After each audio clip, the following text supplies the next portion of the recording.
Types of social research. Research in common parlance refers to a search for knowledge. One can also define research as a scientific and systematic search for pertinent information on a specific topic. In fact, research is an art of scientific investigation. The Advanced Learner's Dictionary of Current English lays down the meaning of research as a careful investigation or inquiry, especially through search for new facts in any branch of knowledge. Redman and Murray define research as a systematized effort to gain a new knowledge. Some people consider research as a movement from the known to the unknown. It is actually a voyage to discovery. We all possess the vital instinct of inquisitiveness, for when the unknown confronts us, we wonder, and our inquisitiveness makes us probe and attain full and fuller understanding of the unknown. The inquisitiveness is the mother of all knowledge and the method which man employs for obtaining the knowledge of whatever the unknown can be termed as research. What is social research? Social research to research conducted by the social scientists, which follows by the systematic plan.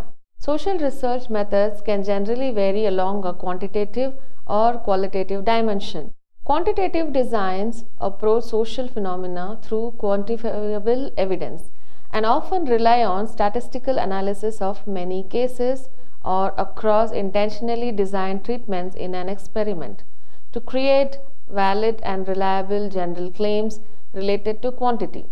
Qualitative designs emphasize understanding of social phenomena through direct observation, communication with participants, or analysis of text, and may stress contextual subjective accuracy over generality related to quality.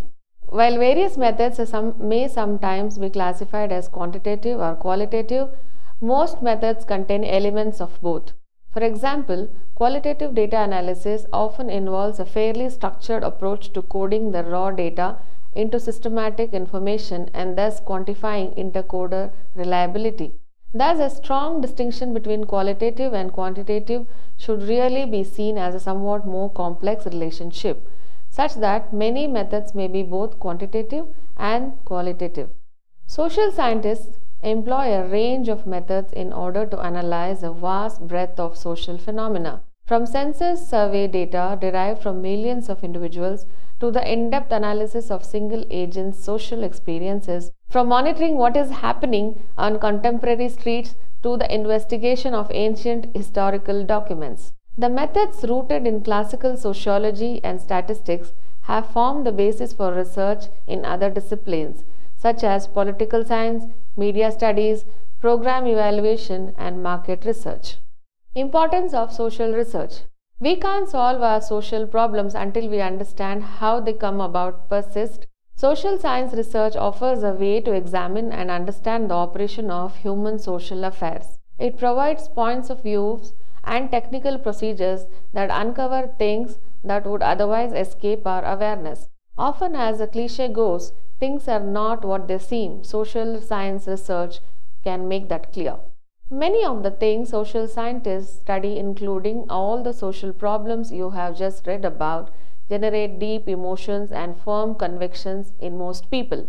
This makes effective inquiry into the facts difficult at best. All too often, researchers manage only to confirm their initial prejudices. The special value of social science research methods is that they offer a way to address such issues with logical and observational rigor. They let us pierce through our personal viewpoints and take a look at the world that lies beyond our own perspectives. And it is that world beyond that holds the solutions to the social problems we face today. Objectives and motivations of research. Objectives of research. The purpose of research is to discover answers to questions through the application of scientific procedures. The main aim of research is to find out the truth which is hidden and which has not been discovered as yet. Though each research study has its own specific purpose, we may think of research objectives as falling into a number of following broad groupings. To gain familiarity with the phenomenon or to achieve new insights into it, that is, studies with this object in view are termed as exploratory or formulative research studies. To portray accurately the characteristics of a particular individual, situation, or a group. Studies with this object in view are known as descriptive research studies. To determine the frequency with which something occurs or with which it is associated with something else. Studies with this object in view are known as diagnostic research studies. To test a hypothesis of a causal relationship between variables. Such studies are known as hypothesis testing research studies. Motivation in research. What makes people to undertake research? This is a question of fundamental importance. The possible motives for doing research may be either one or more of the following. Desire to get a research degree along with its consequential benefits. Desire to face the challenge in solving the unsolved problems, that is, concern over practical problems initiates research. Desire to get intellectual joy of doing some creative work. Desire to be of service to society. Desire to get respectability. However, this is not an exhaustive list of factors motivating people to undertake research studies. Many more factors such as directives of government, employment conditions, curiosity about new things, desire to understand causal relationships, social thinking and awakening, and the like may as well motivate or at times compel people to perform research operations. Foundations of social research. Sociological positivism.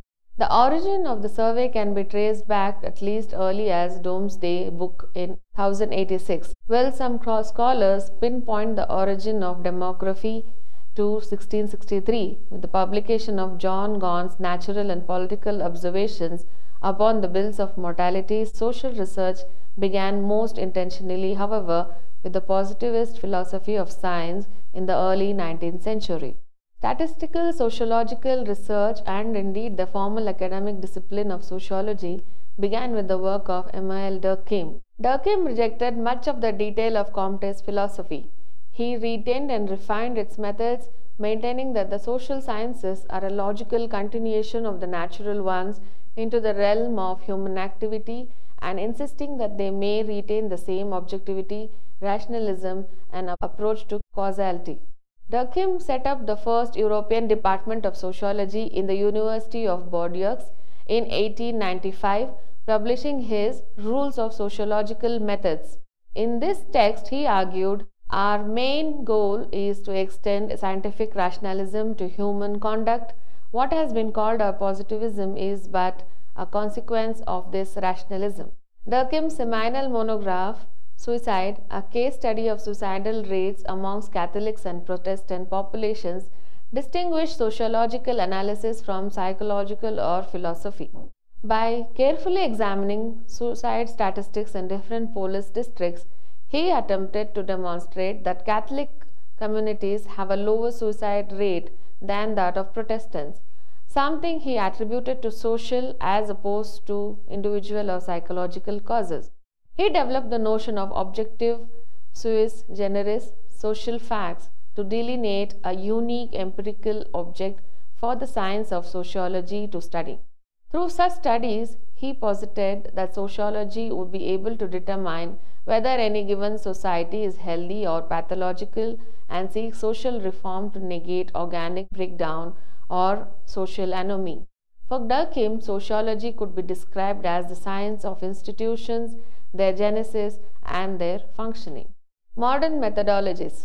In the mid-20th century, there was a general but not universal trend for US American sociology to be more scientific in nature due to the prominence at the time of action theory and other system theoretical approaches. Robert K. Merton released his Social Theory and Social Structure. By the turn of 1960s, sociological research was increasingly employed as a tool by governments and businesses worldwide. Sociologists developed new types of quantitative and qualitative research methods. Paul Lazarsfeld founded Columbia University's Bureau of Applied Social Research, where he exerted a tremendous influence over the techniques and the organization of social research. His main contributions to sociological method have earned him the title of founder of modern empirical sociology.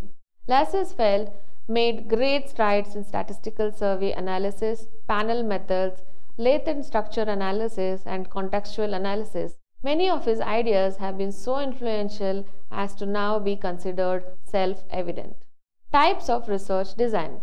Let us see 4 types of research design now. They are experimental research design, case study research design, longitudinal research design, cross-sectional research design, experimental research design.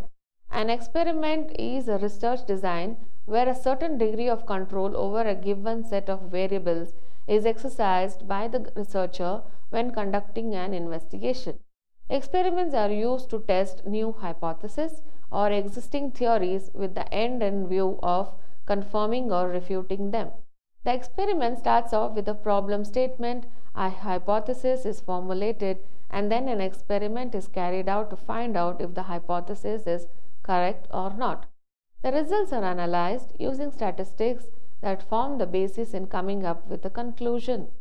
When experiments have already been done getting the same results, a theory may be formed which are then conveyed through publication of findings. For example, an experiment is carried out to find out which amount of a toxin will cause symptoms to experimental animals referred to generally as guinea pigs.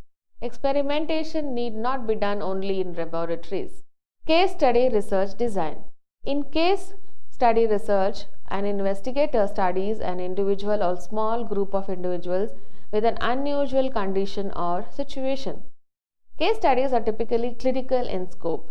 The investigator, often a clinical sociologist, sometimes uses self-report measures to acquire quantifiable data on the subject.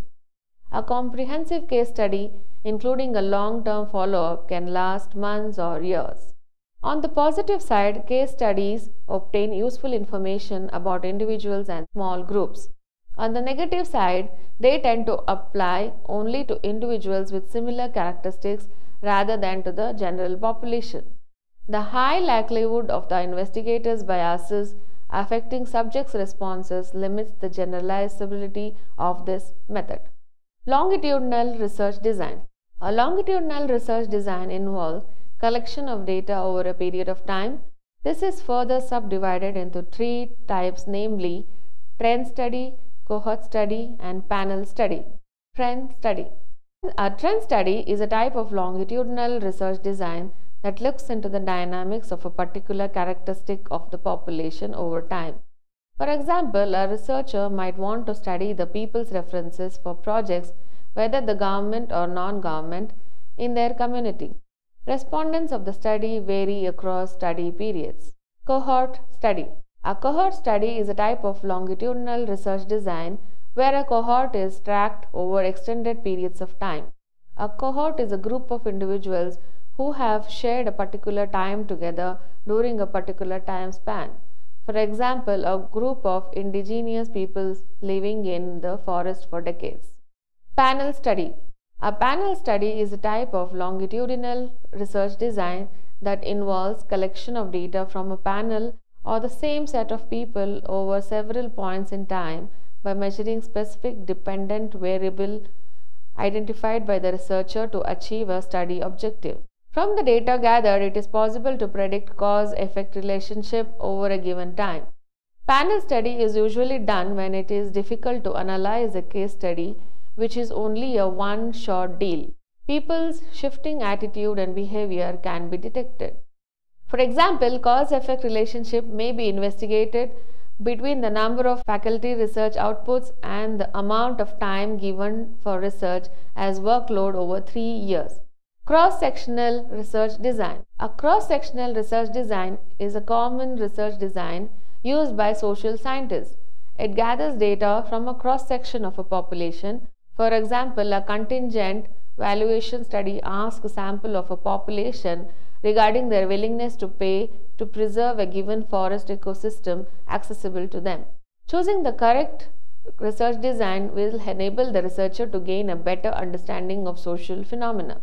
Thus, familiarity with these different research designs is a requisite for a well-guided research study. Survey research.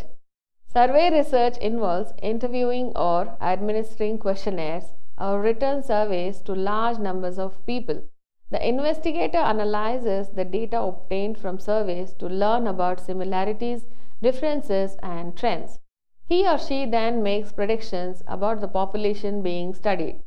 As with most research methods, survey research brings about advantages and disadvantages. Advantages include obtaining information from a large number of respondents, conducting personal interviews at a time convenient for respondents, and acquiring data as inexpensively as possible.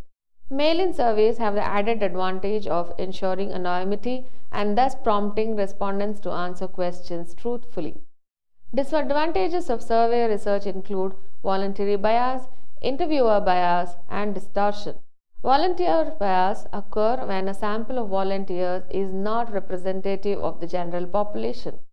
Subjects who are willing to talk about certain topics may answer surveys differently than those who are not willing to talk. Interviewer bias occurs when an interviewer's expectations or insignificant gestures, for example, frowning or smiling, inadvertently influence the subject's response one way or the other. Distortion occurs when a subject does not respond to questions honestly. Observational research. Because distortion can be a serious limitation of surveys, observational research involves directly observing subjects' reactions either in a laboratory called laboratory observation or in a natural setting called naturalistic observation. Observational research reduces the possibility that subjects will not give totally honest accounts of the experiences, not take the study seriously, and fail to remember or feel embarrassed. Observational research has limitations, however. Subject bias is common because volunteer subjects may not be representative of the general public.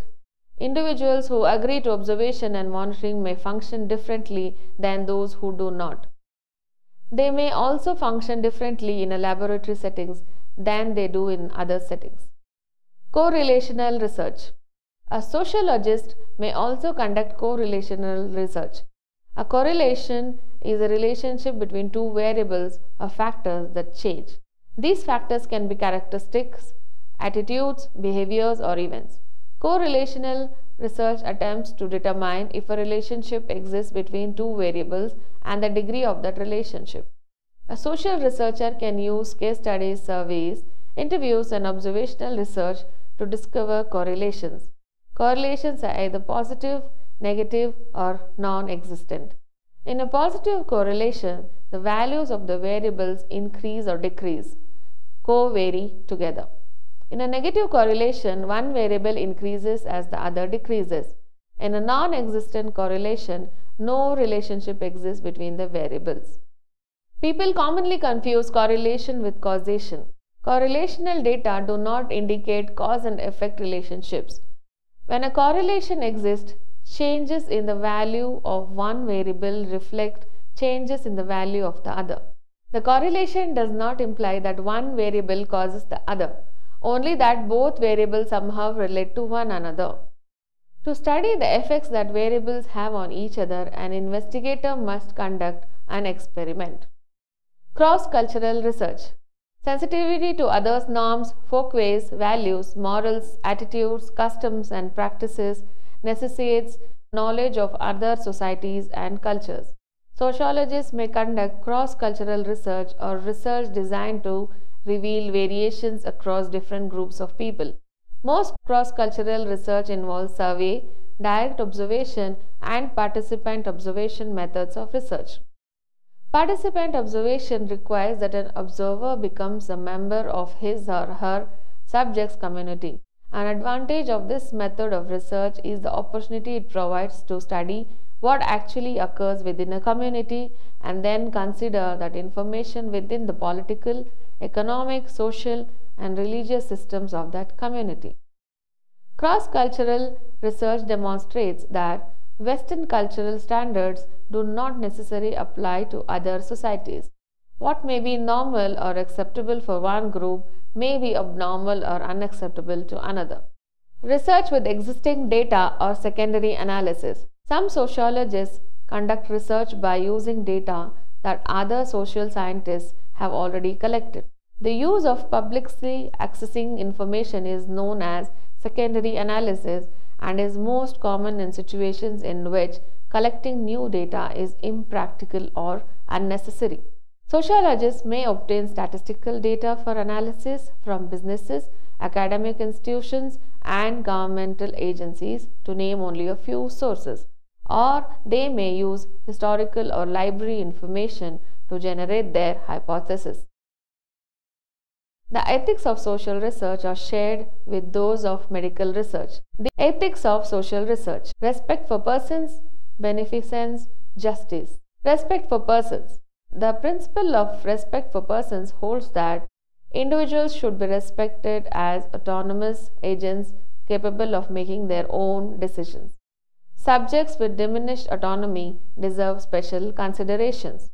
A cornerstone of this principle is the use of informed consent. Beneficence. The principle of beneficence holds that the subjects of research should be protected from harm. The research should bring tangible benefits to society. By this definition, research with no scientific merit is automatically considered unethical. Justice. The principle of justice states the benefits of research should be distributed fairly. The definition of fairness used in case dependent, varying between to each person an equal share, to each person according to individual need, to each person according to individual effort, to each person according to societal contribution, to each person according to merit. Social research is aimed towards an understanding of social phenomena. Applying the appropriate research design in gathering the required data about people and their behavior is essential in understanding the complexities of human behavior. Social research uses both quantitative and qualitative approaches. The former approach focuses on quantifying evidence and usually applies statistics in analyzing the data gathered to reveal generalities, while the latter aims to achieve understanding through subjective analysis of subjects and emphasizes the context by which things happen. The number of subjects of social research scientists range from a multitude of people to individuals. Documents are also examined to strengthen the findings.